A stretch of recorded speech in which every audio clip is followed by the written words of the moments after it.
Today I'm going to show you how to deactivate Facebook account. So let's begin the video. Here first I clicked on the profile icon at the top right corner.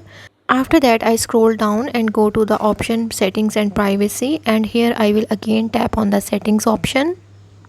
Then here I will click on the top menu, and once I click on it, here I will click on the personal details option. After that, at this interface, I will click on the account ownership and control option. Now I will select the deletion or deactivation. Here I will select the account to which I want to deactivate. Once I have selected the account, now I will select on the deactivate account option.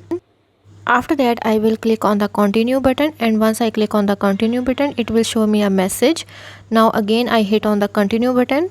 Then here I am going to type in my password, and once I have typed in my password, then I will click on the continue button.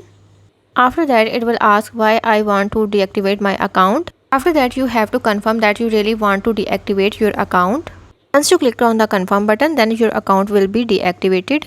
So this is how you can deactivate your Facebook account.